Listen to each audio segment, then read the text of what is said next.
ஒரு 1 வீக் மேலேயே பல்லு வலி ரொம்ப அதிகமா இருந்தது. ஃபங்ஷன்லாம் இருக்கனால அப்படியே கொஞ்சம் தாக்கு பிடிச்சிட்டு இருந்தேன். பார்த்தா ஒரு நாள் பல்லு திடீர்னு பாதி உடைஞ்சிருச்சு. உடைஞ்சதுலேருந்து இன்னும் ரொம்ப பெயின் அதிகமாயிடுச்சு. அதனால நம்ம ஏரியாலயே ஒரு டென்டல் எங்கனா இருக்காங்களான்னு பார்த்தேன். அப்புறம் ஆரல் டென்டல்னு ஒண்ணு இருந்தது. அதுல ரிவ்யூலாம் பார்த்தா 5 ஸ்டார் ரேட்டிங்ல சூப்பரா ரிவ்யூலாம் குடுத்துருந்தாங்க.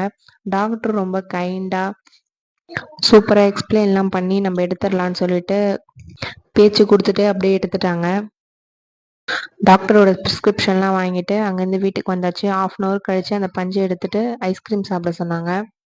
ஒரு 3 டேஸ்ல பெயின்லாம் கொஞ்சம் நார்மல் ஆயிடுச்சு. இப்போ ஓகே. மீஷோலேருந்து பாப்பாங்களுக்காக இந்த பென்சிலும் ரப்பரும் தான் ஆர்டர் போட்டிருந்தேன். 100 பென்சில் இருக்கும், 100 ரப்பர் இருக்கும். இதோட ப்ரைஸ் வந்து ரூ. 385. ஆல்ரெடி நான் வாங்கின பென்சில் எல்லாமே வந்து தொலைச்சிடுறாளுங்க. குடுத்து அனுப்புறேன். ஈவினிங் வரும்போது காணா போயிடுச்சு அப்படி சொல்றாங்க. தொலைஞ்சிச்சு அப்படின்னு. அவளுங்களுக்கு தெரியாம தான் இதை ஒளிச்சு வச்சு கொடுக்கணும்.